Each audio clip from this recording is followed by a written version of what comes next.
y la unidad 10 no entraron para el primer parcial. Entonces vamos a entrar con el desarrollo primero de esas dos unidades. Después vamos a ir avanzando, vamos a ir subiendo. Vamos a ver si podemos hacer 3 unidades hoy, por lo menos. Y mañana hacemos 5 unidades o algo así. Hola, David. Bueno, eh, con programa en mano. ¿Qué pasa? No, acá ya tengo el programa del Classroom.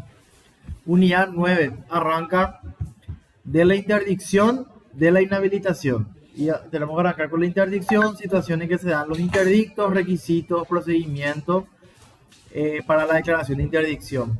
Vamos a ver a estas dos formas de protección jurídicas modernas que establece nuestro Código Civil. Importante mencionar. A ver, espérame que está sonando mi WhatsApp y no sé quién me está escribiendo. No me anda para ingresar, dice Livilla Santi. Espera un poco, a ver, poco no puede ingresar una compañera. A ver, un ratito, tenemos unos problemas técnicos. Espérenme que la compañera no puede entrar al Meet.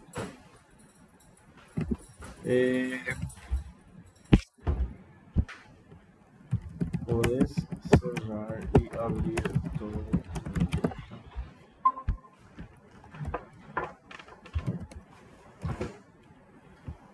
Bueno, ustedes me escuchan bien, ¿verdad?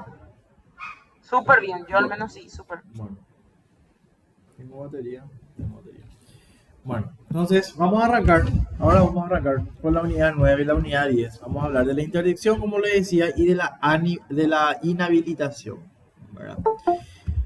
Ambas, tanto la interdicción como la inhabilitación, son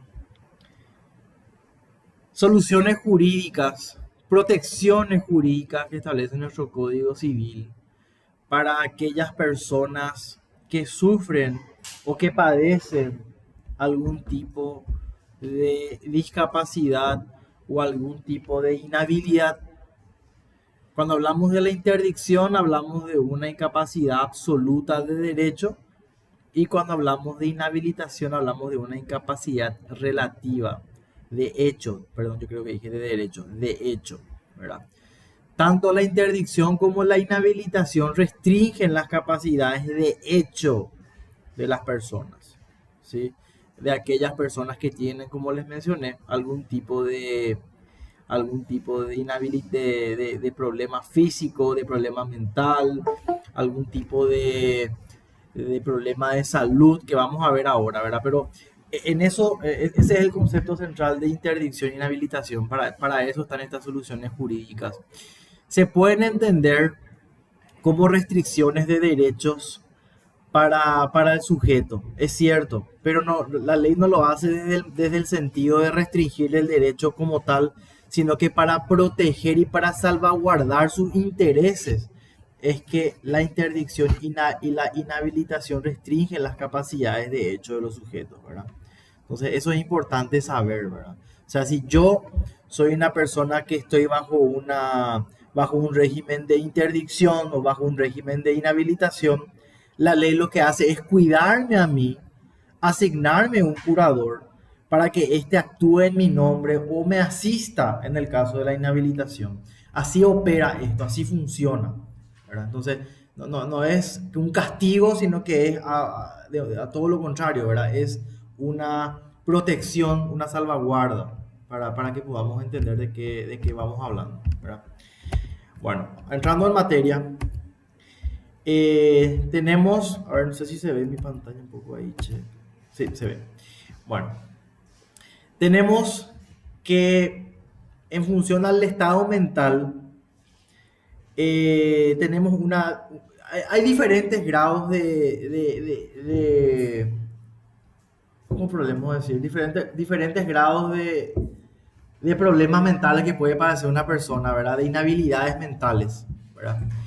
Cuando nosotros hablamos de una falta total de discernimiento, que es esto justamente, la falta total de discernimiento, ahí voy a poner bien el reloj de móvil, ¿verdad? Cuando hablamos de una falta total de discernimiento, lo que estamos queriendo decir es una persona que no puede actuar por sí misma, o sea, no tiene la capacidad de actuar por sí misma, de celebrar actos jurídicos, de desenvolverse normalmente en la vida cotidiana. Para este tipo de personas, de sujetos, se encuentra la figura de la interdicción. Y acá es donde nosotros hablábamos de la demencia, a donde hablábamos de... a ver, ahí quiso unirse para hacer un- Acá es cuando nosotros hablamos...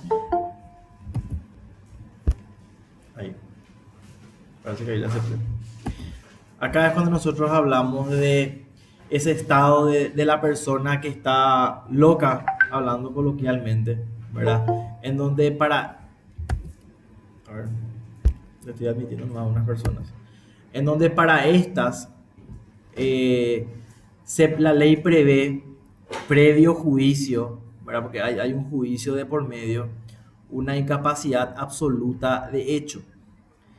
Estas personas van a estar bajo la figura de un curador, van a estar sometidos a un curador, quien va a ser el que va a actuar en nombre de este interdicto, de este interdictado, de esta persona que sufre un estado de demencia, ¿verdad? Que tiene una falta total de discernimiento, ¿verdad? Entonces, esto quiero que tengamos bien presente, eh, porque es importante diferenciar la falta total de discernimiento de la debilidad de discernimiento. Un poco, creo que el micrófono. Sí, ahí le El silencié. micrófono de Luis. Sí, ahí le silencié. Bueno, entonces, este es el estado más grave del sujeto, cuando hay una falta total de discernimiento, cuando hay un estado de demencia, está loco el tipo, ¿verdad? Si hay algún actor en la obra, acá en una parte de la obra nosotros decimos, está loco y poseído, ¿verdad? Entonces, esta persona que tiene un estado de locura, de demencia total, es un incapaz absoluto. De hecho, eventualmente para este sujeto, previo juicio, ¿verdad? Eh, Va a pesar el régimen de la interdicción. Vamos a suponer que yo, ¿verdad? Manuel Suazo, caigo en un estado de demencia total, ¿verdad? Me vuelvo loco.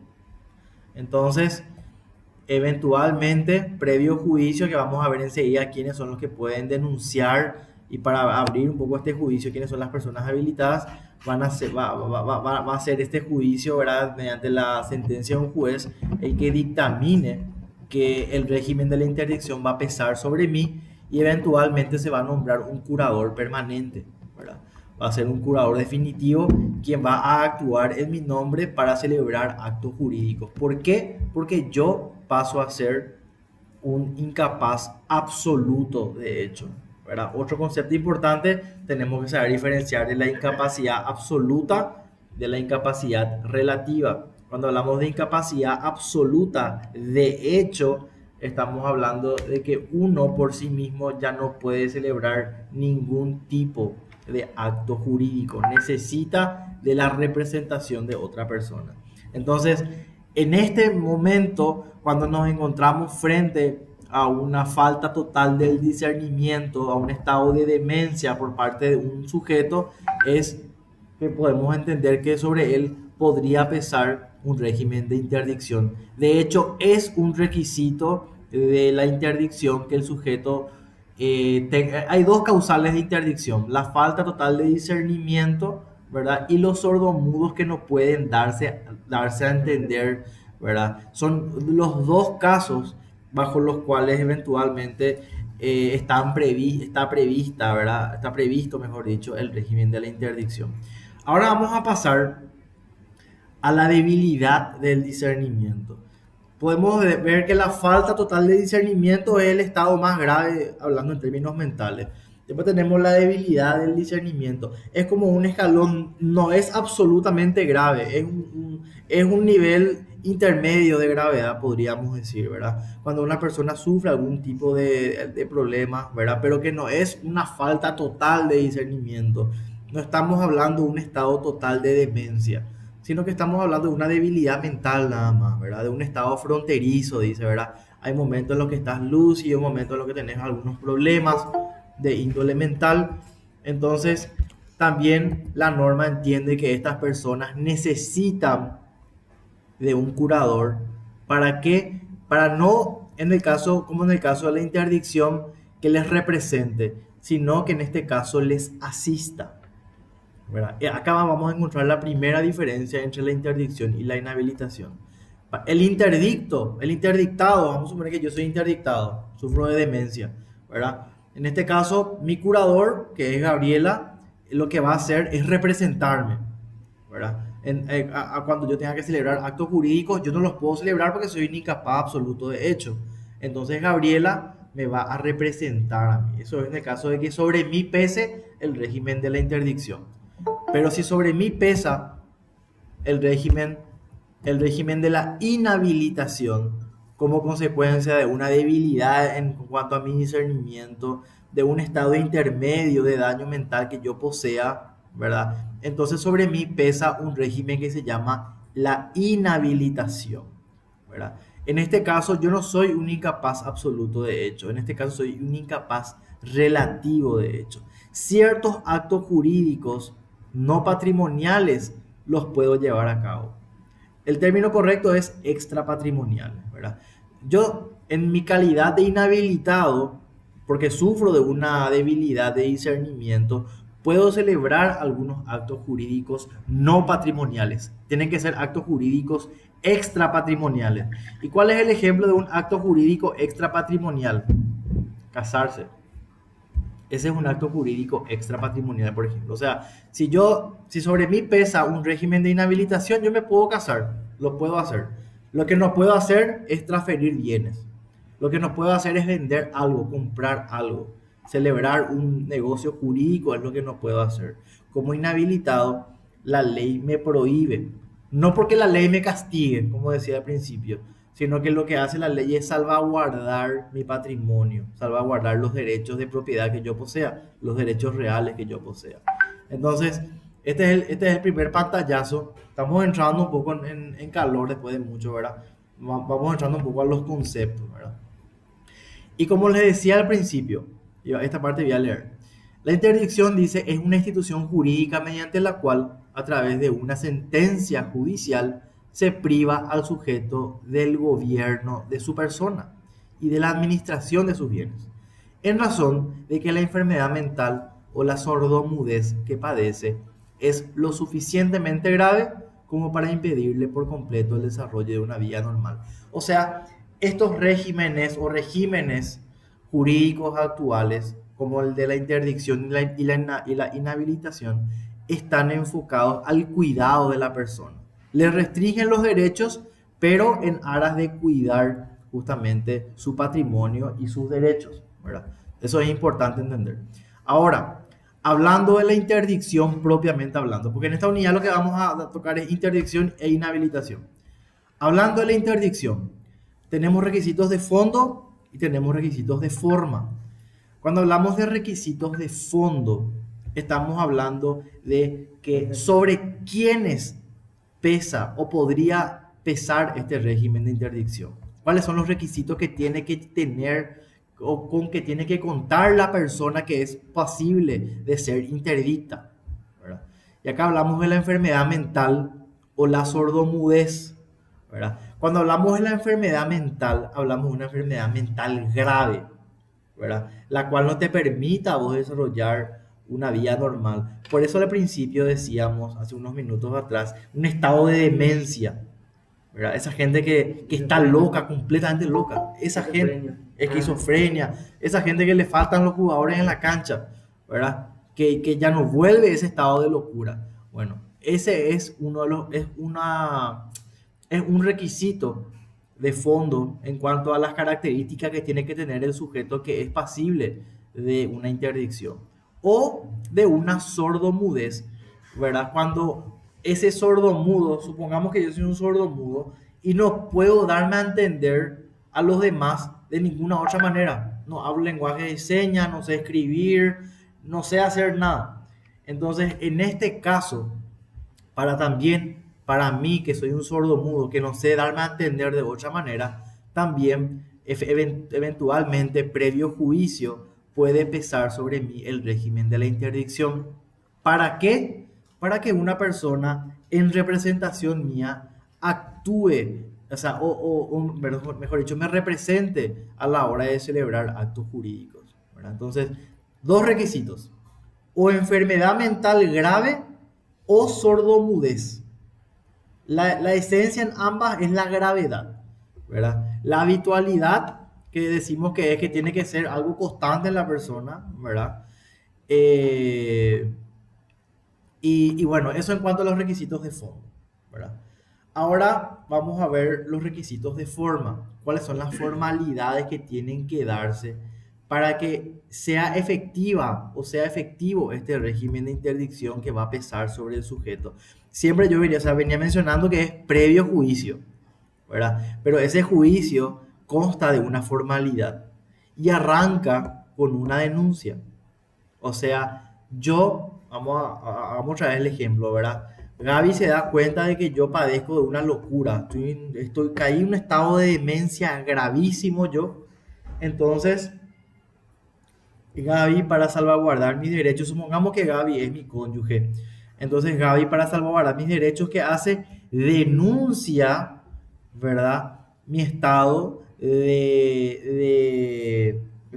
estado mental grave, ¿verdad? Mi demencia grave, ¿verdad? Dando inicio a este juicio de interdicción, ¿verdad? Entonces, ella tiene que probar, denunciar y probar mi estado de demencia, o eventualmente, si es que de lo que padezco es una sordomudez, mi estado de sordomudez, ¿verdad? Tiene que probar que yo no me puedo dar a entender por ningún otro mecanismo.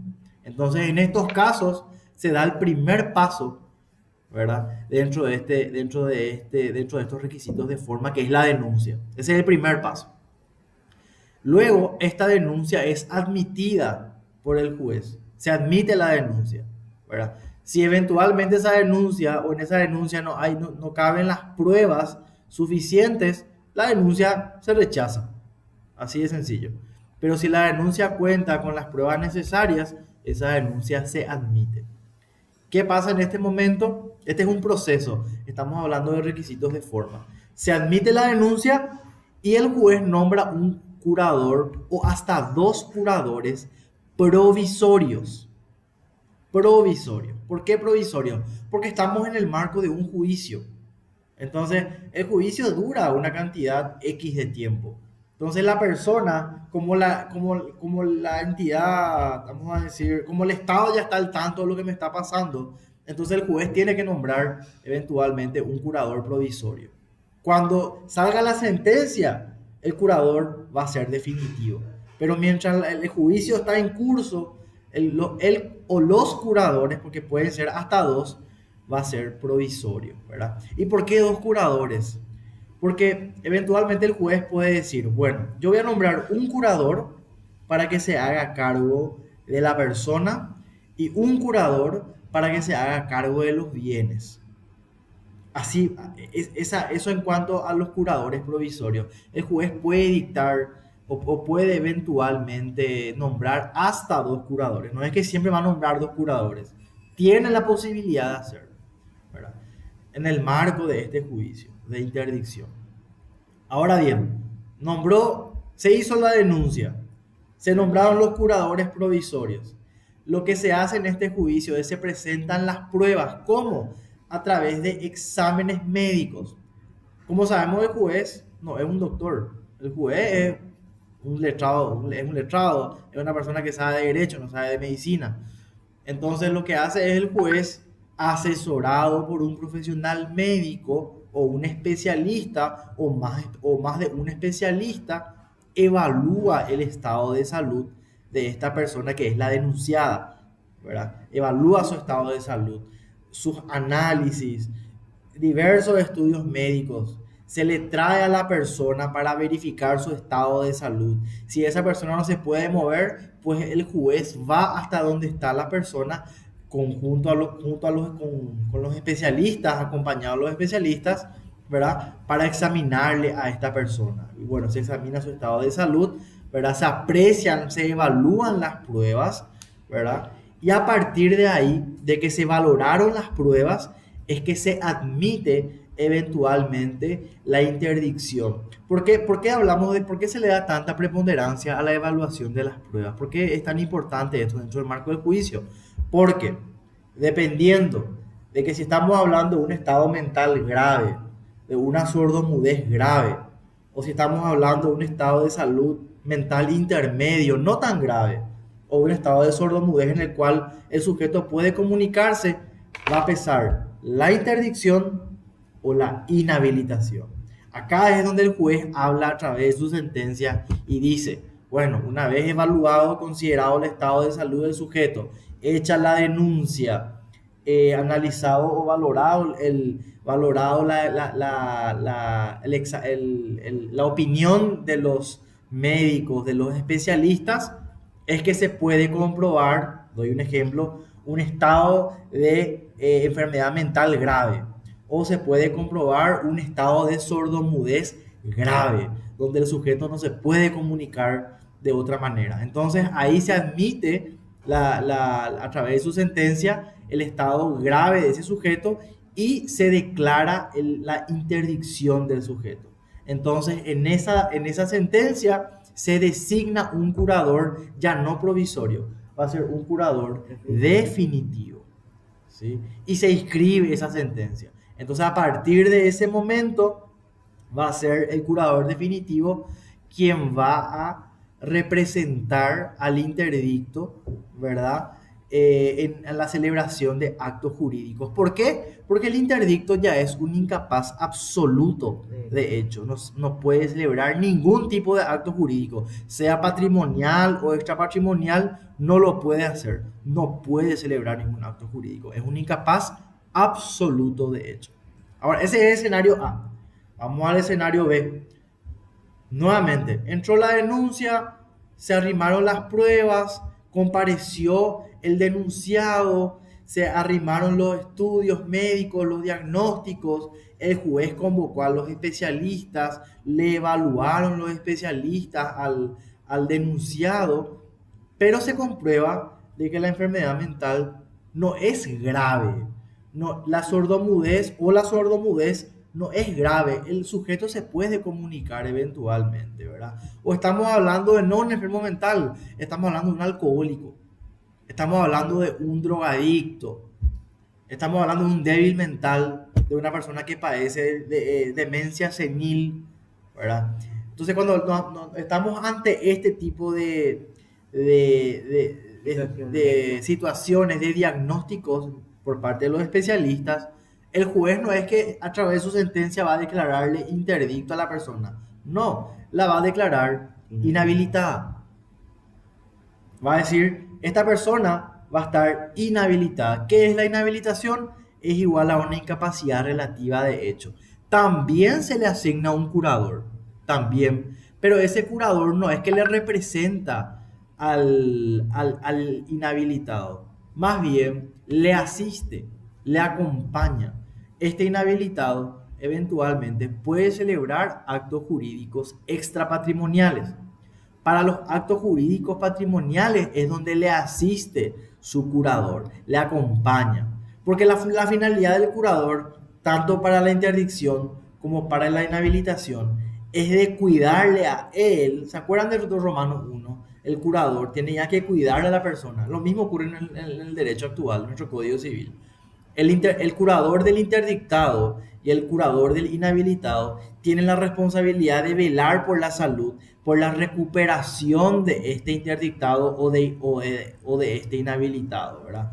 En el caso del interdicto, el curador le representa. En el caso de la inhabilitación, el curador le asiste. Entonces, estas son las dos figuras, son las dos instituciones jurídicas actuales en cuanto a ciertas incapacidades de hecho que pueda sufrir el sujeto como consecuencia de estados mentales o de una sordomudez. ¿Me van siguiendo hasta acá? ¿Se van entendiendo, Gaby? En la inhabilitación, el curador que hace asiste. Le asiste. Y en el otro, En el otro le representa.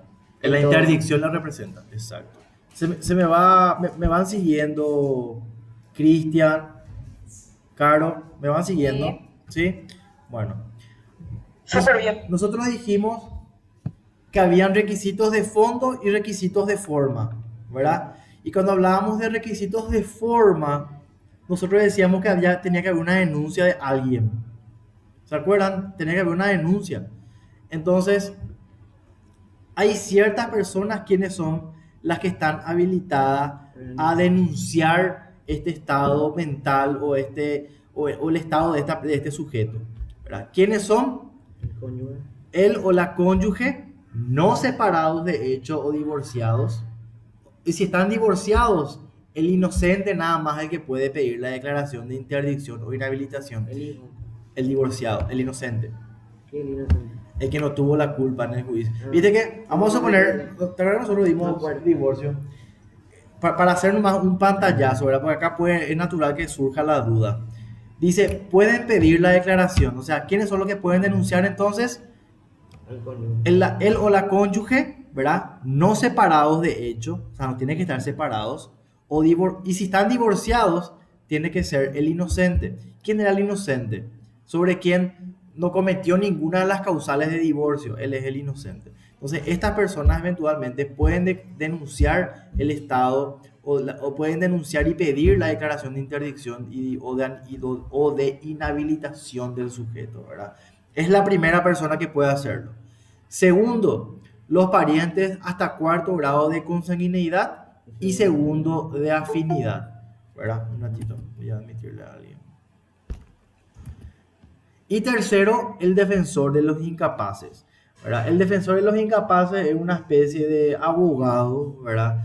Que actúa justamente dentro o en el marco de este juicio, ¿verdad? Acompañándole al incapaz, ¿verdad? Todavía no sabemos en el juicio si es un incapaz absoluto o un incapaz relativo.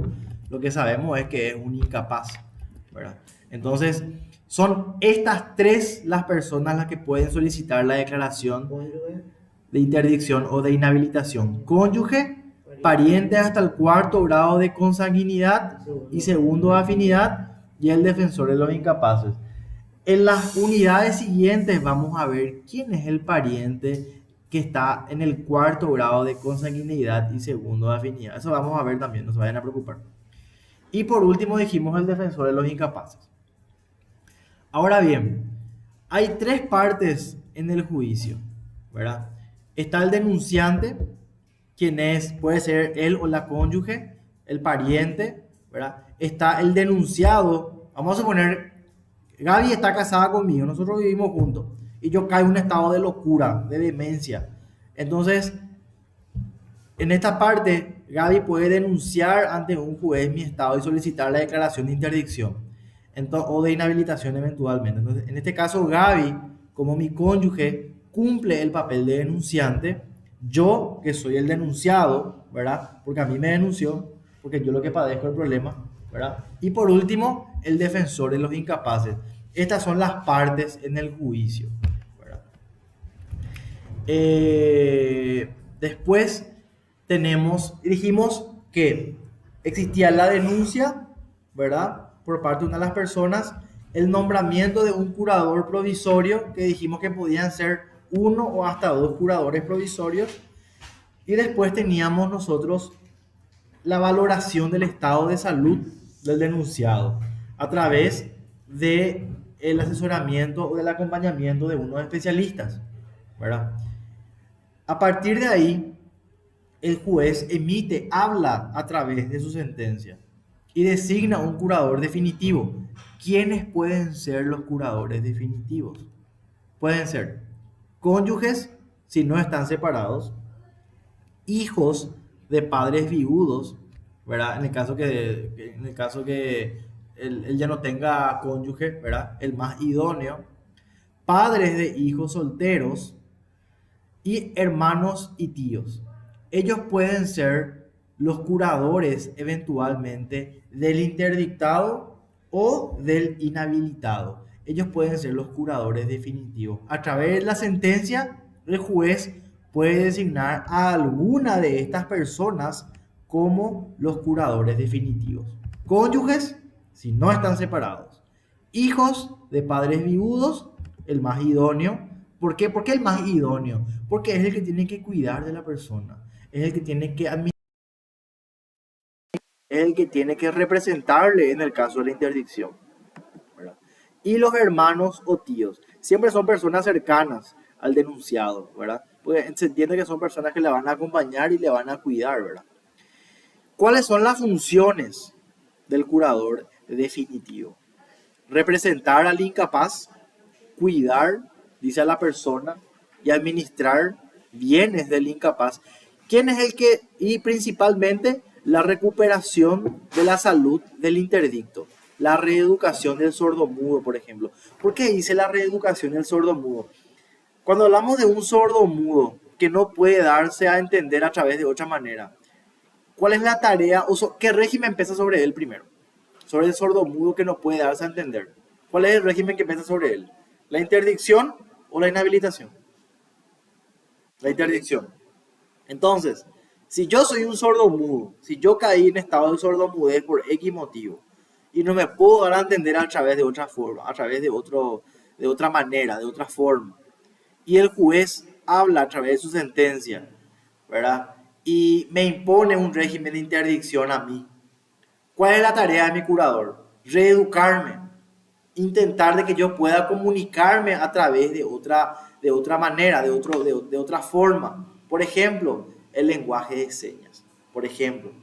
Entonces, el curador, a más de representarme, porque soy un incapaz absoluto de hecho, a más de administrar mis bienes, me tiene que reeducar. ¿Para qué? Para que eventualmente, si logra ese objetivo de reeducarme, entonces se pueda solicitar el cese de ese régimen de interdicción que pesa sobre mí. Porque vamos a suponer, y siempre vamos con el ejemplo, ¿verdad? Gaby y yo somos cónyuges. Yo caigo en un estado de sordomudez grave. No sé darme a entender de ningún otro modo. Entonces, ¿qué hace Gaby? Tiene que cumplir con los requisitos de forma y de fondo para que eventualmente pueda prosperar esa solicitud de declaración, ¿verdad?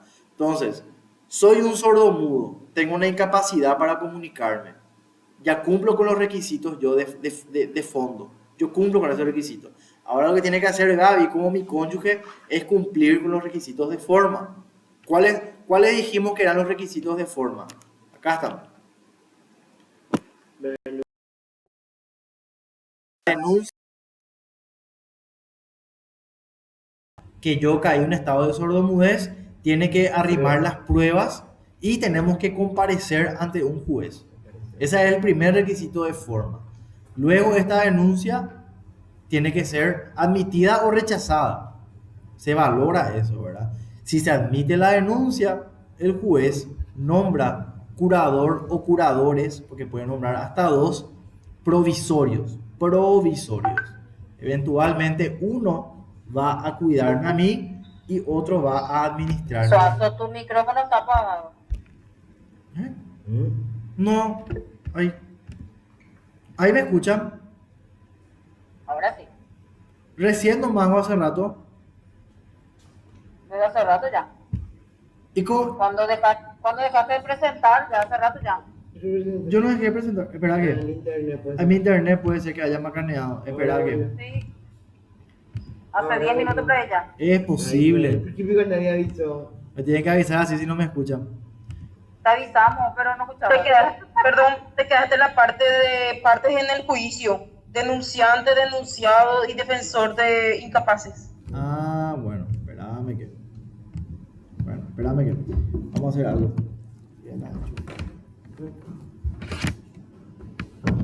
Parece que mi batería. No, se fue el internet. O sea, ¿se fue el internet? Ah, se fue el internet, nomás por eso le hubo problemitas. Disculpen.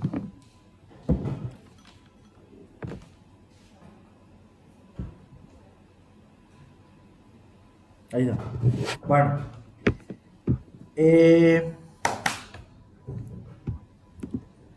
Esta parte escucharon, requisitos de fondo, requisitos de forma. Ahí parece que no me escuchan otra vez. Sí, súper bien esa parte. Bueno, espérame. Ahí. Bueno, después primero dijimos que tiene que cumplirse con los requisitos de fondo, que era el estado mental, la enfermedad mental grave o la sordomudez grave. Esos son los requisitos de fondo. Uno de los dos. Cuando hablamos siempre estamos hablando de la interdicción. Cuando hablamos de requisitos de forma, primero hablamos de una denuncia que tiene que hacerla y dijimos, ¿quiénes pueden hacer la denuncia? Decíamos que es él o la cónyuge, los parientes hasta cuarto grado de consanguinidad y segundo de afinidad y el defensor de los incapaces. Estos tres son los sujetos que pueden solicitar eventualmente la declaración de la interdicción a través de la denuncia, ¿verdad? Hasta ahí creo que me escucharon.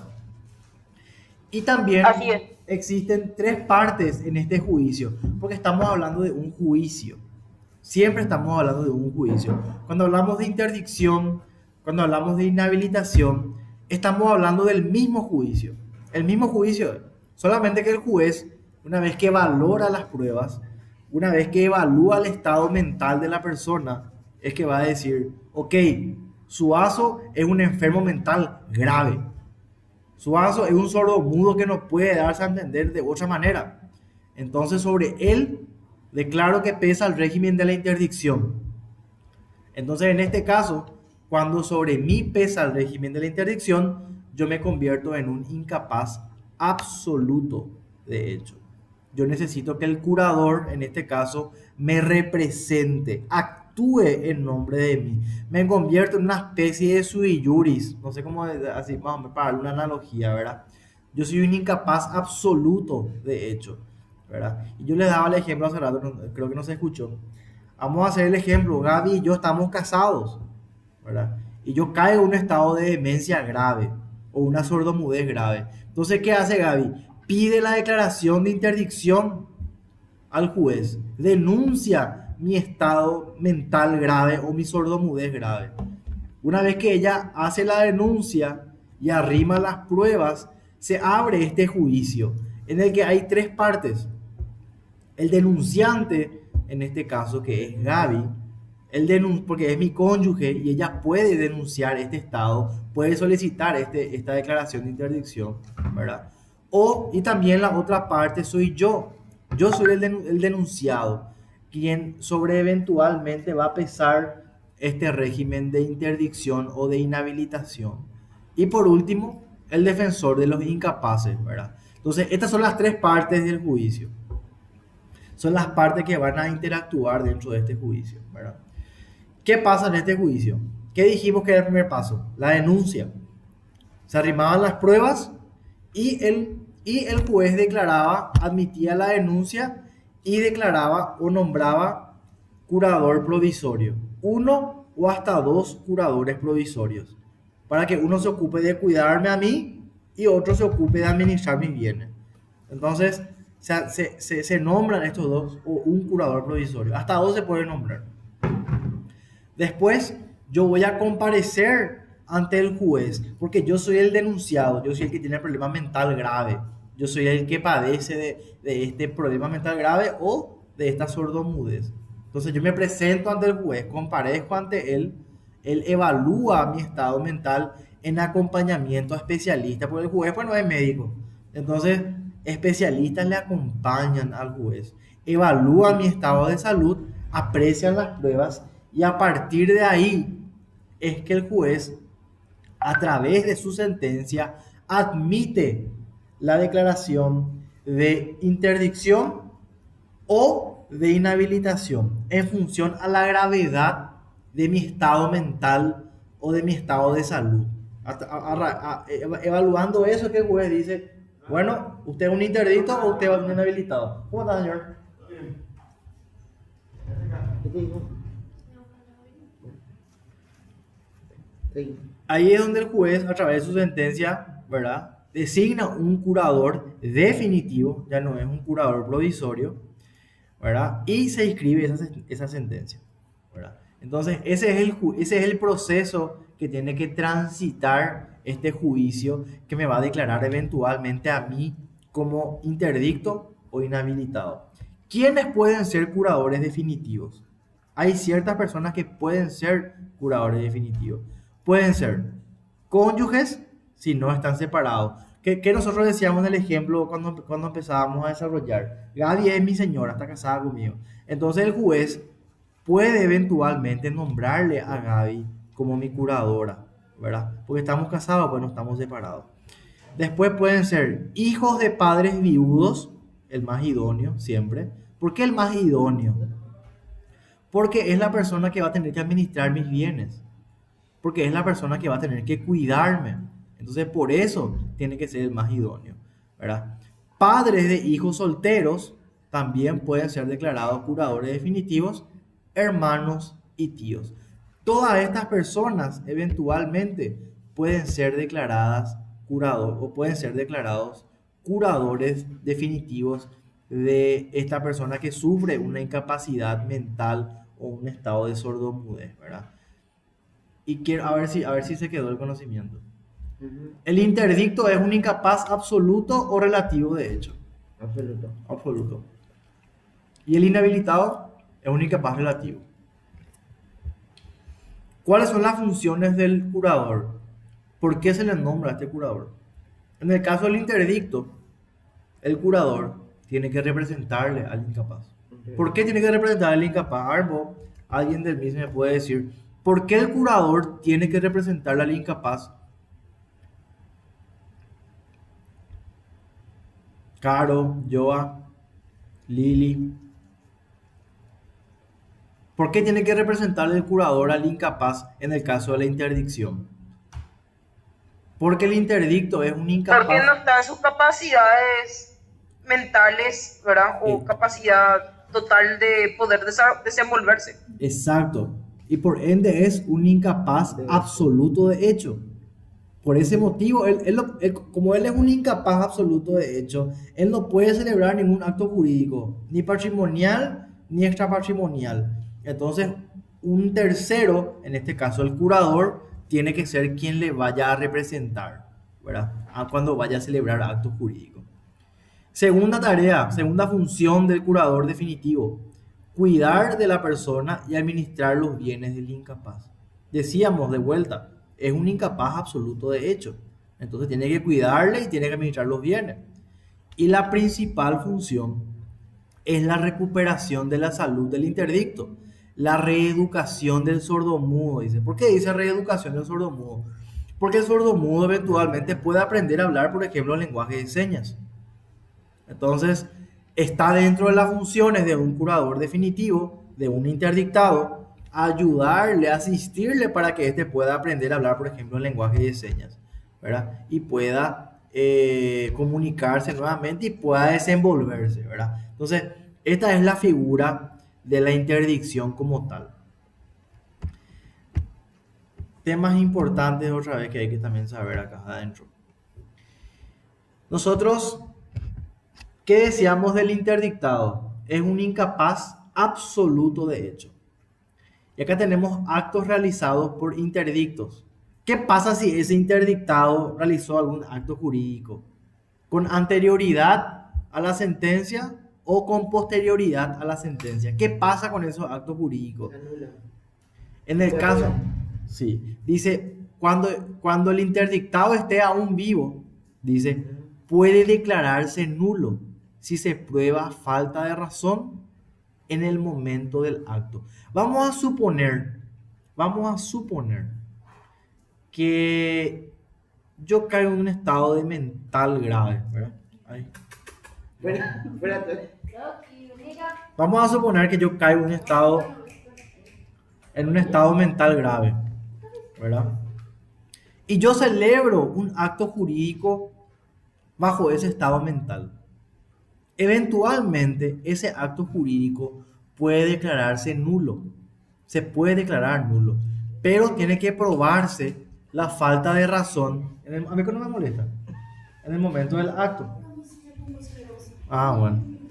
Entonces, eso es en el caso que el interdictado, que la persona con un régimen de interdicción realice un acto jurídico antes de la sentencia. Recordemos que estamos hablando de un juicio. Un juicio no es un trámite de un día. Un juicio es un proceso que lleva tiempo. Entonces, en el transcurso de ese tiempo, esa persona celebró algún acto jurídico y se encuentra aún viva esa persona, entonces ese acto podría declararse nulo. Si la persona ya falleció, puede declararse nulo si la incapacidad surge del acto o se realizó después de la denuncia. O sea, si esa persona que está transitando ese juicio, ¿verdad? Ese juicio en el cual se le va a declarar eventualmente interdicto o inhabilitado, fallece y celebró algún acto jurídico, ¿verdad? Entonces ese acto jurídico también puede declararse nulo. Pero en este caso, si la incapacidad surge del acto, o sea, si la incapacidad de la persona nació de ese acto que realizó o si se realizó después de la denuncia. Después de que se denunció, el tipo se fue y hizo el acto jurídico. Siempre estamos hablando antes de la sentencia. Entonces, después que se denunció, el tipo llevó a cabo, o el tipo o la tipa, ¿verdad? Llevó a cabo el acto jurídico, ese acto se puede declarar nulo, aún aunque él haya fallecido. Eso es lo que nos quiere decir, englobando un poco la idea para no marearnos, ¿verdad? En síntesis, si una persona lleva a cabo algún acto jurídico antes de que se declare su interdicción, ese acto puede ser nulo. Eso es lo que nos dice la norma. Puede declararse nulo, ¿sí? Si se comprueba el estado de la persona, su estado de falta de razonamiento. Ahora bien, todos los actos jurídicos que se lleven con posterioridad a la sentencia, son nulos. ¿Por qué son nulos sí o sí con posterioridad a la sentencia? Porque el juez dijo su sentencia dos cosas: que esta persona es un incapaz absoluto de hecho y que él tiene que tener un curador, y este curador a este interdictado lo va a representar. Entonces, todo acto que él lleve a cabo, o si yo llevo a cabo un acto y sobre mí pesa una interdicción, el acto es nulo. Pero si se casó Igual es nulo. y su cónyuge, ¿cómo puede ser curadora? Porque ellos estaban casados ya Antes de la sentencia. Antes. Y bueno, y ese acto jurídico se puede solicitar la anulación de eso. Pero ahí pues no es, o sea, ahí no entra dentro de la categoría de cónyuge. Viste que Después salir en el examen esa pregunta. ¿Qué pasó? Después salir en el examen esa pregunta. Puede salir. Si su cónyuge no es su curadora, directamente se va a anular su matrimonio. No, y por eso digo, Vamos a suponer que el tipo, ellos son casados y supuestamente su cónyuge puede ser curadora. claro, pero lo que se mira acá fue el juicio. ¿Qué pasa antes o después de la sentencia? Estamos hablando del juicio. Vamos acá a plantear un ejemplo muy interesante. Vamos a suponer Paloma, y acá vamos ¿quiénes pueden pedir la declaración, ¿verdad?, de interdicción? Paloma es mi pariente que está dentro del cuarto grado de consanguinidad y segundo de afinidad. Paloma es ese pariente mío. Y yo caigo en un estado de locura, de demencia total. ¿Y qué hace Paloma entonces? Denuncia ese estado y solicita la declaración de interdicción. Después de que Paloma haya denunciado eso, yo me caso con Gabriela. Después de que Paloma denunció, yo pregunto, y vamos a suponer que el juez me declaró interdicto a mí, me declaró como interdictado. ¿Ese casamiento es o no válido? No. No es válido, ¿verdad? No. ¿Por qué no es válido? ¿Y por qué se solicitó antes de la sentencia? El acto jurídico se realizó antes de la sentencia. Sí. Y durante la denuncia. Pero para eso tenés que probar la falta de razón mía al momento de celebrar el acto. En el caso de la interdicción, el interdicto es que no puede celebrar ningún acto jurídico, Interdicto. ¿sí? Antes o después de la sentencia, Sí. ¿verdad? Por eso dice, puede declararse nulo. ¿Por qué da esa posibilidad? Porque dice puede siempre antes de la sentencia. Porque con la sentencia vos sabés si Sí, pesa bueno, sobre él un claro. interdicto o un inhabilitado. Entonces, ahí recién vos sabés. Entonces, si es un interdicto y realizó un acto jurídico antes de la sentencia, vos podés pedir la declaración de nulidad de ese acto, ¿verdad? Y si fue todo después de la sentencia, sí o sí va a ser nulo. O sea, ¿Por qué? nuestro casamiento va a ser nulo. Nulo. Ahora, si el juez, en vez de dictar una interdicción, dicta una inhabilitación, Tipo, ese acto no es nulo. ¿Por qué? ¿Qué decíamos de los inhabilitados? que eran incapaces. Eran incapaces Relativos. relativos, de hecho. Pueden celebrar actos jurídicos extrapatrimoniales. ¿Cuál es un acto jurídico extrapatrimonial? Casarse. Entonces, vamos a ir apartando los tantos para que se vaya entendiendo la diferencia, ¿verdad? A ver un poco. Me van siguiendo.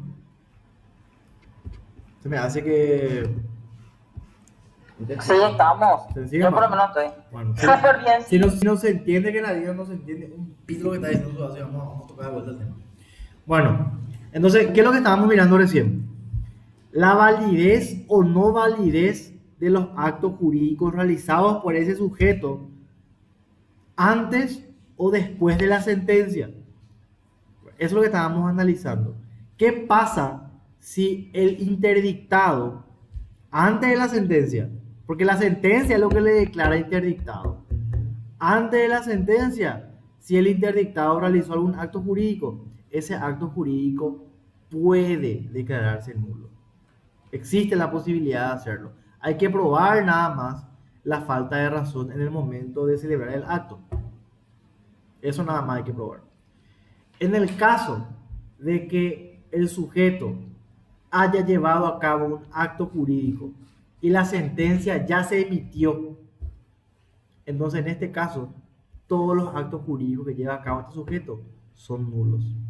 ¿Por qué? Porque el juez ya me declaró a mí a través de su sentencia incapaz absoluto de hecho, ya me declaró interdictado y un curador es el que tiene que representarme. ¿Se entiende? Ahora bien, vamos a ver cuándo cesa la interdicción, cuándo termina la interdicción, porque puede terminar. ¿Alguien se acuerda cuáles son los dos requisitos de fondo para que pueda darse la interdicción? ¿Alguien se acuerda? Hay dos requisitos de fondo. Sordo mudo. Sordo Grave. grave. Enfermedad mental grave y sordomudez grave, por la cual el sujeto no pueda darse a entender, no se pueda comunicar con los demás. Estos son los dos requisitos de fondo para que pueda prosperar eventualmente una declaración de interdicción, o si no, no va a prosperar. Okay. ¿Cuándo cesa la interdicción? Cuando la plantea, dice los habilitados a pedir la declaración. ¿Quiénes son los habilitados a pedir la declaración? La cónyuge, el defensor de los incapaces y los parientes de cuarto grado de sanguinidad y segundo de afinidad. Entonces, ellos también pueden pedir la cesación de la interdicción. El curador también puede pedir. Porque ¿qué hizo el juez a través de la sentencia? Nombró un curador. ¿Y cuál era la principal función del curador? Asistirle a este interdictado para que se pueda rehabilitar.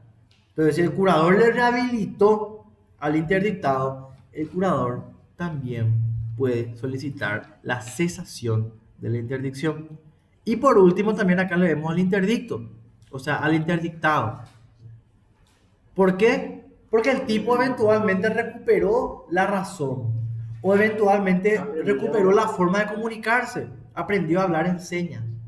Entonces él se presenta ante el juez y él mismo pide la cesación de la interdicción. ¿Qué tiene que pasar para que cese la interdicción? Tiene que realizarse un examen médico. Así como el examen médico lo declaró interdictado, También otro examen médico tiene que corroborar su estado de salud eventualmente para que cese esa interdicción sobre el sujeto. En ese caso, si se prueba que el interdictado se recuperó, se rehabilitó, entonces el juez emite otra sentencia en donde levanta, cesa la interdicción sobre el sujeto y pide una rendición de cuentas del curador. ¿Por qué pide rendición de cuentas? Porque el curador era el encargado de administrar los bienes del interdictado. ¿Se entiende?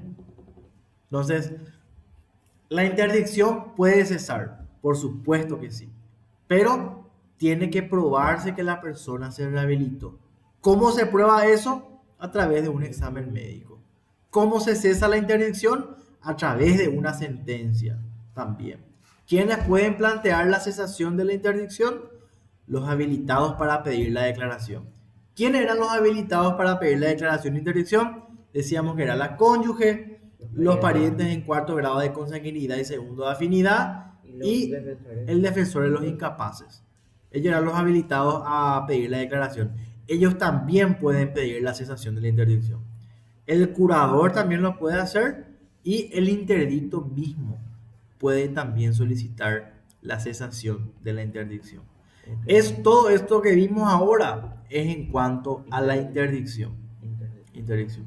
¿Dudas, consultas hasta acá? Algo que nos haya quedado muy claro. Internet, dice. No se me escucha. Ah, se ha perdido la conexión a la red. Ahora se perdió el mío. Se perdió el internet ahora. Tu internet se ha dado cableada. Anda un poco el internet. Cableada de internet. En serio, ¿cómo se fue la señal?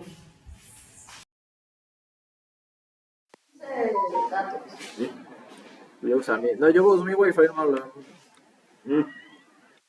Se molestaron. ¿Vos puedes comer pizza? No. Oh. ¿Qué comiste en tu merienda?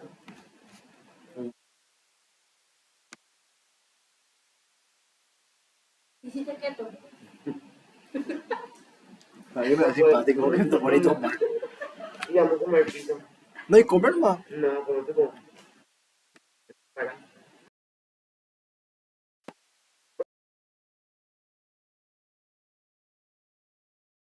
Disculpen, se fue otra vez el internet. Ahí anclea mi celular. Pasa que Paloma no paga por su No, mierda el internet. internet, Paloma. Estamos en el interior del país, entonces. ¿Verdad que vamos a... ¿Hasta qué parte me escucharon? Ahora te digo, la interdicción puede cesar por medio de una sentencia. Ahí terminó. Sí, ahí. ¿Qué tal llegué? Hasta ahí llegué. Bueno, entonces, dudas, preguntas hasta acá, algo no se entendió, que no quedó claro. Aclara que todo eso es solamente de la internet. Todo lo que acabamos de ver es interdicción, es solamente interdicción. Eso quería también mencionar, ¿verdad? Entonces, haciendo una pincelada rápida, ¿qué es lo que es la interdicción? Es una institución jurídica que, previa sentencia de un juez, declara a un sujeto incapaz absoluto de hecho. A este incapaz absoluto de hecho se le designa un curador, quien es quien va a representar a este interdictado. Esa es la interdicción como tal, ¿verdad? Este régimen de interdicción no es que le cuaja sus derechos al sujeto, sino que lo que hace es lo declara incapaz absoluto de hecho para salvaguardarle a él. ¿Por qué? Porque padece eventualmente una enfermedad mental grave o un estado de sordomudez. Eso es lo que estábamos mencionando hace rato, ¿verdad? Dos requisitos de fondo hay: enfermedad mental grave y estado de sordomudez. Esos son los requisitos que tienen que darse. Eso está acá. Estos son los requisitos que tienen que darse para que pueda prosperar eventualmente una declaración de interdicción, ¿verdad? Entonces, esa es la interdicción. Ahora vamos a pasar a la inhabilitación. Como les dije hace rato, Qué facha tu cortina se ve por controlcito, no. Qué cheta que sos. Parece de hospital. Qué cheta que sos. Bueno, perdón. Eh, Perdón. Mira lo que me hizo reír nomás. Lo que pasa es que la cortina de Paloma se cierra así todo con control remoto, güey. Ah, Y mi cortina no se cae todo su riel, o sea, y con el control remoto se cierra demasiado cheta ya Paloma. Bueno, perdón. Entonces, vamos a entrar ahora a la inhabilitación. ¿Qué es lo que es la inhabilitación? Parece que ahí se me escucha. La inhabilitación también es otra institución jurídica, también es otro régimen. En este caso, está destinado a la protección de aquellas personas que no reúnen los recaudos para ser declaradas interdictas. Pregunto yo al auditorio, ¿cuáles eran los dos requisitos de fondo para que una persona pueda ser declarada interdicta? Sordomudos graves y enfermos mentales graves. Claro, esos eran los dos requisitos de fondo: enfermedad mental grave o sordomudez grave. Entonces, si eventualmente el sujeto no cumple con estos dos requisitos de fondo, entonces para ellos, para estos débiles mentales, para los ciegos, para los que sufren debilidad senil, para los alcohólicos, para los drogadictos, para los que estén impedidos por otros motivos psicofísicos, para ellos existe el régimen de la inhabilitación. Dice, porque estas personas se encuentran en un estado intermedio en el que sus facultades mentales no están íntegras o su voluntad se encuentra debilitada por alguna razón, ya sea física o psicofísica. Entonces, cuando hablábamos de interdicto, decíamos enfermedad mental grave, sordomudez grave. Cuando hablábamos de inhabilitación, estamos hablando de personas que no cumplen con estos dos requisitos de fondo para la interdicción. Entonces estamos hablando de débiles mentales. No hablamos de enfermos mentales graves, hablamos de débiles mentales. Hablamos de ciegos, hablamos de gente que sufre debilidad senil. ¿Qué era debilidad? Es cuando te haces medio viejo y empezás a perder la memoria, tenés lagunas y cosas así, ¿verdad? La persona de más edad. Los alcohólicos, esa gente que está por la calle todo el día tomando, ¿verdad? Los drogadictos, por ejemplo. Todas estas personas, o para todas estas personas, eventualmente, no va a pesar un régimen de interdicción. No. Para estas personas va a pesar un régimen de inhabilitación. ¿Se entiende? ¿Se entiende? Se puede apreciar la diferencia. Y estas personas, el inhabilitado, que puede ser un ciego, un débil mental, un alcohólico, un drogadicto, ¿es un incapaz absoluto de hecho o es un incapaz relativo de hecho? ¿Qué les parece? Vamos a ver si alguien. Relativo. Relativo. La incapacidad es relativa. ¿Por qué dice que es relativa? De hecho, porque algunas cosas las pueden hacer por sí solos y algunas cosas no. ¿Qué cosas no pueden hacer solos? Actos jurídicos patrimoniales. ¿Cuáles son actos jurídicos patrimoniales? Disponer de sus bienes, gravar sus bienes, estar en juicio, celebrar transacciones, recibir pagos, recibir o dar dinero en préstamo. No pueden hacer solos este tipo de actos jurídicos los inhabilitados. Necesitan ¿de qué?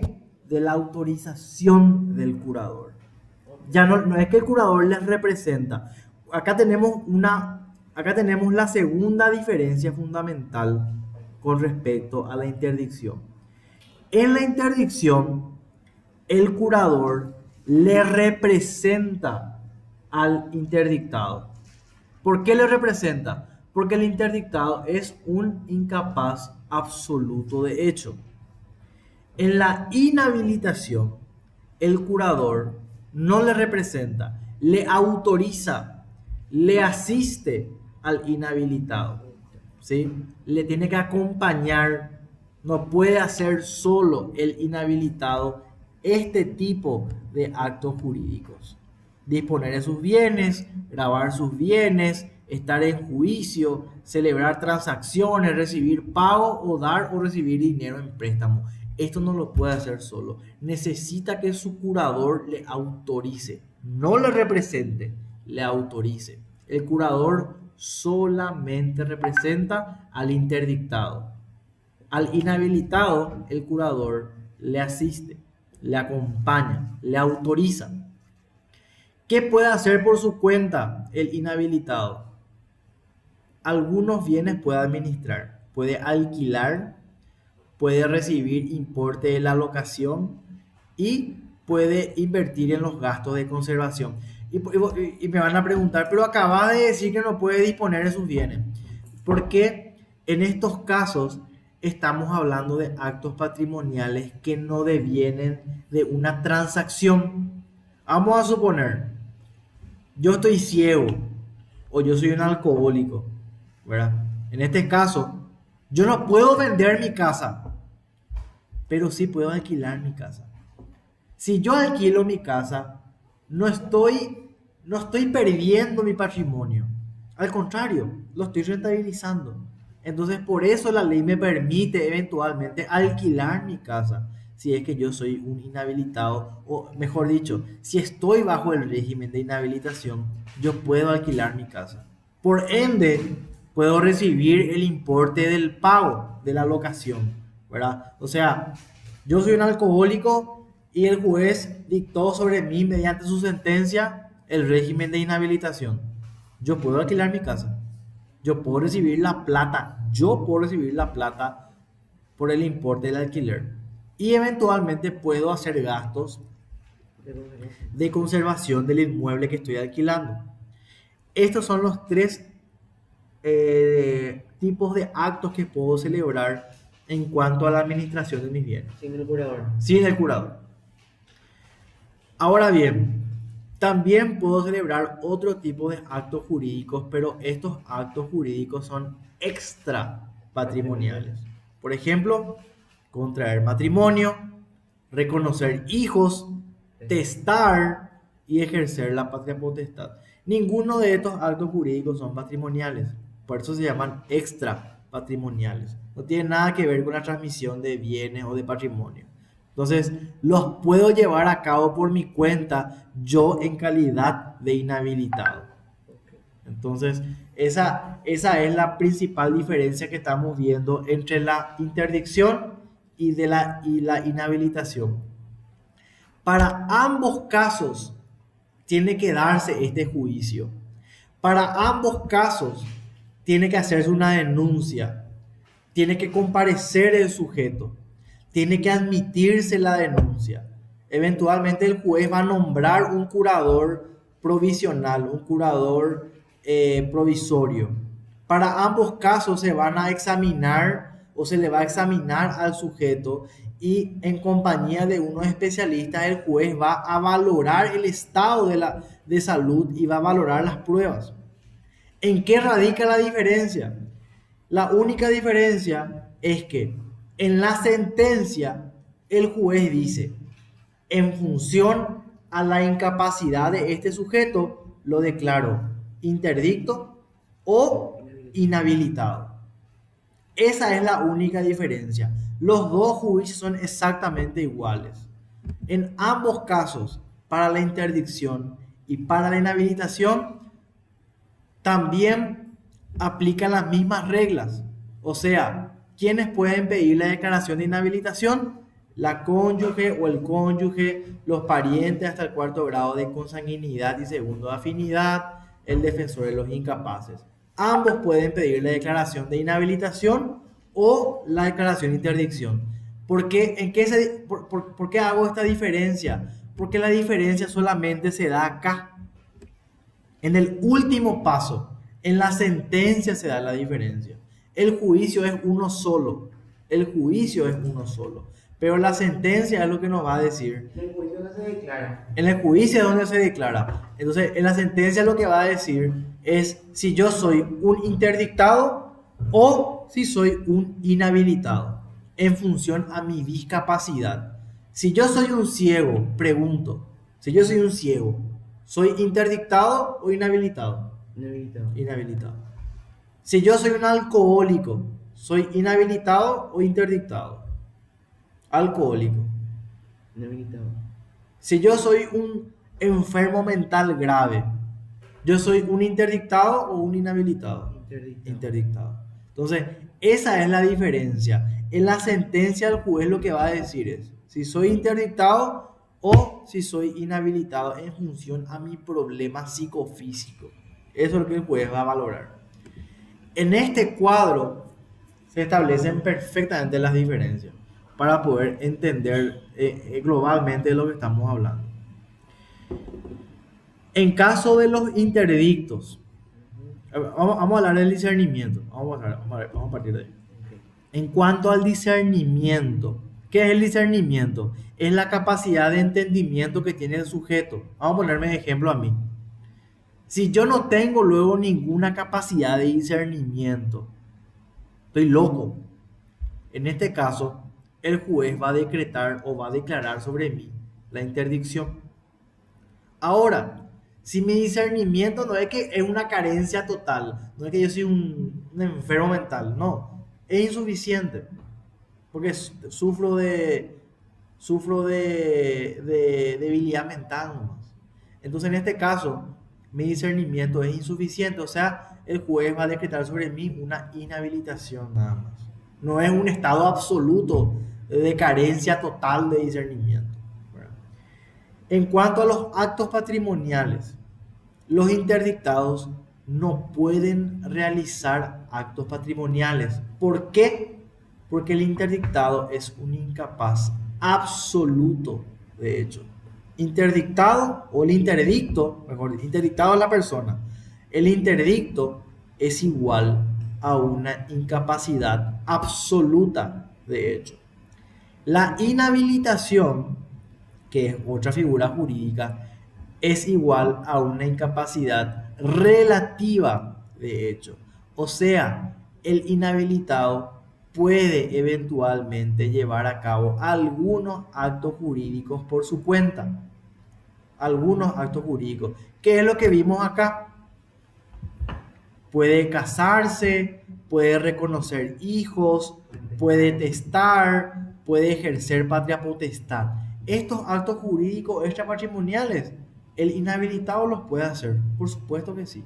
Inclusive puede alquilar su casa, puede recibir el importe del pago del alquiler, puede hacer gastos en la conservación de su patrimonio, de su casa. Entonces, No puede vender. no puede vender. Entonces, es un incapaz relativo de hecho. ¿Por qué? Porque hay actos jurídicos que no puede llevar a cabo solo. Necesita que su curador le autorice, le asista, le acompañe. Cuando hablamos de actos jurídicos extrapatrimoniales, la persona que está bajo el régimen de interdicción no los puede realizar, tampoco puede. El que está inhabilitado sí puede realizar actos jurídicos extrapatrimoniales. Por eso decíamos, se puede casar, puede testar, puede ejercer patria potestad, puede reconocer hijos. Entonces, eventualmente, el inhabilitado sí puede realizar actos jurídicos extrapatrimoniales. En cuanto al curador, porque en ambos casos se designa un curador. En el caso del interdicto, el curador le representa al interdictado. ¿Por qué? Porque porque el interdictado es un incapaz absoluto de hecho. Interdictado es igual a incapacidad absoluta de hecho.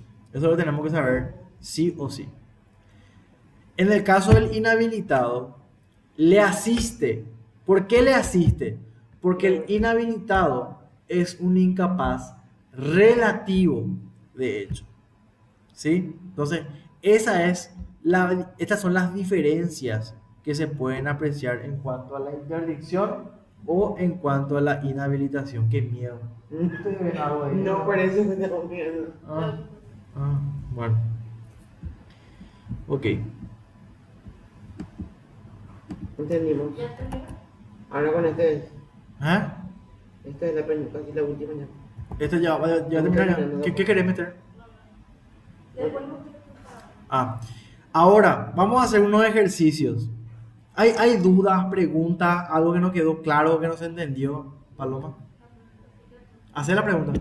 Así que ya. Quiero saber si para declararse interdicto o inhabilitado, pues necesariamente tiene que tener 18 años. Tiene que ser ya mayor de edad. Yo sé que vos tenés la pregunta de la respuesta en tu corazón. ¿Quiénes son los que llevan a cabo actos jurídicos? Pregunto yo. Mayor. O los emancipados. Alguien levantó la mano acá, espera, alguien escribió. Así que no funciona. Clarísimo. ¿Eh? La pregunta de Paloma, y fue una pregunta realmente muy inteligente, muy pertinente, porque puede confundir. ¿Quiénes pueden ser interdictados o quiénes pueden ser declarados inhabilitados? Nos referimos a la edad. Claro, a la edad. Y acá con el ejercicio vamos a responder esa pregunta. Ok. Dice, Juan Emilio tiene 12 años y adolece de una esquizofrenia severa, razón por la cual sus padres solicitan la declaración de su interdicción. ¿Procede la admisión de dicha solicitud? Pregunto yo. Tiene 12 años. Y por lo que acabamos de decir, ¿no? ¿Qué nosotros dimos en derecho civil anteriormente? Desde los 0 hasta los 16 años, la persona es un incapaz absoluto de hecho. 14, perdón. De 0 a 14, ¿cierto? De 0 a 14 años, una persona es un... No, de 16 era. 14. 16 cambió después. De 16, de 16. 16 es emanciparse, pero capacidad relativa. Ah, cierto. De 0 a 14 años, el sujeto es incapaz absoluto de hecho. De 0 a 14. De 14 a 18, uno es un incapaz relativo de hecho. Como Juan tiene 12 años, Juan no puede realizar ningún acto jurídico. Él es un incapaz absoluto de hecho. Entonces no se va a admitir la solicitud.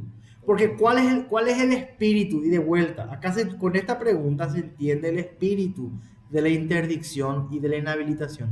¿Qué es lo que pretende la interdicción? ¿Qué es lo que pretende la inhabilitación? Cuidar el patrimonio de esta persona para que esta persona no ejerza actos jurídicos y pierda todo su patrimonio, ¿verdad? Entonces lo que hace el derecho es lo declara incapaz absoluto o incapaz relativo de hecho para salvaguardar su patrimonio y sus derechos, para que no se abuse de esta persona, porque se entiende que tiene problemas de desenvolvimiento en la sociedad. Puede ser que sea un alcohólico. ¿Quién no tiene, por ejemplo, no me haga un ejemplo muy tonto, quién no tiene un familiar alcohólico, por ejemplo, ¿verdad? Y tipo, le hace firmar cosas borracho o cosas así, ¿verdad? Una persona que tiene un familiar drogadicto y que tiene mucho patrimonio. Entonces, el derecho trata de cuidarle a estas personas. Para eso es que existen estas instituciones de la interdicción y de la inhabilitación. Pero naturalmente, ¿quiénes son incapaces absolutos de hecho? Las personas entre 0 y 14 años.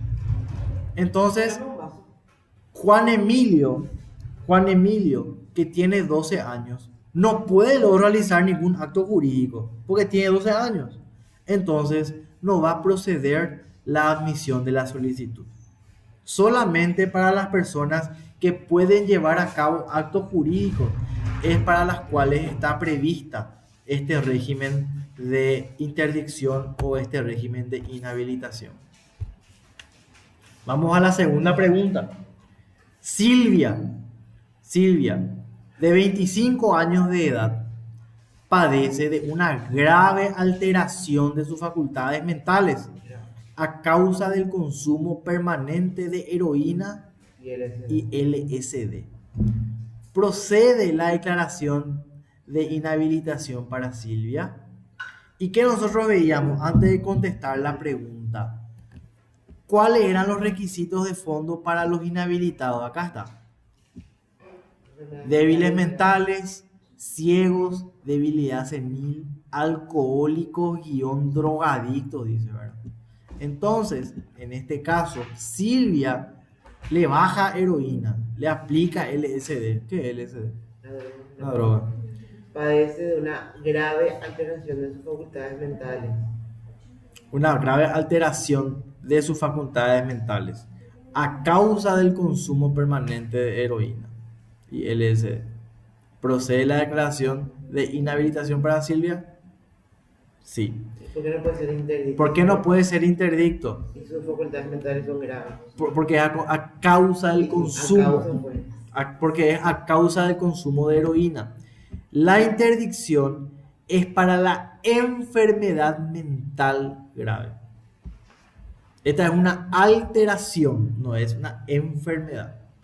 Es diferente. Es muy, por eso es importante comprender bien el concepto ahí, porque sé que puede marear, ¿verdad? Si Silvia es declarada inhabilitada y su curador le ayuda a que deje de consumir LSD, ella va a recuperar eventualmente esas facultades mentales que tenía, porque ya dejó de consumir. La enfermedad mental, estamos hablando de la locura, de la esquizofrenia, no se me ocurre otra enfermedad mental, ¿verdad? Pero ese estado de locura, generalmente, y corríjame si estoy equivocado, de esos estados ya no se vuelve. Yo voy a caer en locura y ya te quedaste ahí, por decirlo de alguna manera, ¿verdad? Entonces, por eso en este caso, en el segundo ejercicio, sí procede la declaración de inhabilitación a Silvia. ¿Por qué? Porque ella tiene una alteración en sus facultades mentales a causa del consumo de heroína y LSD. En este caso, ella es declarada inhabilitada y su curador le va a asistir, le va a acompañar para que se cure. Ejercicio número 3. Alicia es una persona declarada inhabilitada por sentencia judicial. Siempre el juez es el que tiene que declarar esto. Y desea comprar un auto. ¿Debe hacerlo personalmente el curador sin la intervención de Alicia? Es la pregunta. ¿Cuál es la respuesta ahí? No, porque actúan conjuntamente. Exacto. El curador y el sujeto, o sea, en este caso, el curador le acompaña a Alicia, le autoriza a Alicia, no le representa. Hay que recordar, la inhabilitación, la declaración de inhabilitación no es una representación del curador, es una asistencia del curador. Cuando un juez le declara inhabilitado a un sujeto, el curador no le representa al sujeto, el curador le asiste, le acompaña, le autoriza. Cuando el juez a un sujeto lo declara interdictado, en este caso sí el curador le representa. ¿Se entiende? O sea, si yo cambiaba acá, si yo ponía en vez de inhabilitado, ponía interdictado, en este caso la respuesta es: puede hacerlo personalmente el curador. ¿Por qué? Porque el interdicto le habilita al curador para representarle al sujeto interdictado. ¿Se entiende? El curador, en el caso del interdicto, le representa al sujeto que está interdictado. En el caso de la inhabilitación, el curador le asiste, le acompaña, le autoriza nada más al inhabilitado. Por eso, en la respuesta de la pregunta 3, tiene que necesariamente estar Alicia, él o la curador o curadora de Alicia, para o al momento de comprar un auto. ¿verdad? Tienen que estar los dos. Y el último, dice, la interdicción de Pedro fue declarada por sentencia el 22 de febrero del 2015. En el año 2017, interdicción, recordemos, interdicción a qué es igual Absoluto. a incapacidad Absoluto. absoluta de hecho. ¿Qué significa eso? No puede realizar actos jurídicos por sí solo. Si sabemos eso, ya tenemos la respuesta a esta pregunta. Como un terreno a un precio exorbitante. Dice, la interdicción de Pedro fue declarada por sentencia el 22 de febrero del 2015. En el año 2017 compró un terreno a un precio exorbitante a crédito y con interés muy alto, por lo cual solicita la nulidad de dicha compra, alegando que al momento de realizarla adolecía de una enfermedad mental grave. Para la declaración de nulidad de dicho acto, es necesario que el juez ordene el examen psicológico de Pedro para comprobar su estado mental al momento de la compra. No, No. porque ya estaba ya declarado interdicto. Y vamos acá. ¿Qué dice así? Claro, porque cuando él fue declarado interdictado, el 22 de febrero en el 2015. En el 2015, él fue declarado interdictado. Él compró el terreno 2 años después. Él compró el terreno después de que a él se le declaró interdictado. ¿Qué decíamos de acuerdo a la interdicción? Que todo acto jurídico que yo lleve a cabo con posterioridad a la sentencia en la cual yo haya sido declarado interdicto va a ser nulo. ¿Por qué? Porque cuando sobre mí pesa un régimen de interdicción, soy un incapaz absoluto de hecho. Por eso ese acto jurídico es nulo. Entonces, la respuesta correcta es que no es necesario que el juez ordene el examen psicológico, porque el juez acá arriba ya le declaró a Pedro interdicto en el 2015. Y todo acto jurídico que Pedro lleve a cabo con posterioridad a su declaración de sentencia es nulo. Si Pedro se casa el 23 de febrero del 2015, ese matrimonio es nulo. Así de sencillo. Todo acto jurídico que Pedro lleve a cabo posterior a la sentencia en donde se le declara interdicto es nulo. Con eso cerramos nuestra unidad número 9. ¿Preguntas, dudas? Paloma. Sí, quiero aclarar viste que de 14 a 18 vos podés hacer negocios ¿verdad? Con la autorización de tus padres o tutores. Y lo que quiero saber, si vos tenés una enfermedad mental y querés realizar eso, no, es que se te va a declarar la interdicción, ¿verdad? No, la interdicción es un juicio. O sea, la misma empresa. Vamos a suponer que vos tenés 15 años. Vos tenés 15 años. Y tus padres se dan cuenta que vos, caíste en una enfermedad mental grave. Toco madera, ¿verdad? Que no te pasó. Te volvés loca, caes en un estado de locura total, ¿verdad? Hay que llevarte a neuropsiquiátrico, no hay caso contigo. En ese caso, como vos ya algunos actos jurídicos ya lo podés llevar a cabo, sos una incapaz relativa de hecho. Entonces tus padres, para salvaguardar, porque vamos a suponer que vos tenías tu nombre, no sé, un terreno en el YAP. Entonces tus padres, en este caso, van a hacer la denuncia y van a declarar la interdicción. Claro, si vos podés eventualmente llevar a cabo actos jurídicos. ¿Qué va a hacer? ¿Qué cosa? Para que pueda... ¿Qué le va a hacer a sus padres? Y van a hacer la denuncia para la declaración de interdicción. Pero a mí Pero que viste que no. vos sos menor. No, así lo fue. Pero son un incapaz relativo de hecho. Y por eso lo Y podés llevar a, que- podés llevar a cabo... Te puedo leer, este me confundió más. Dice, serán declarados incapaces y quedarán sujetos a curatela los mayores de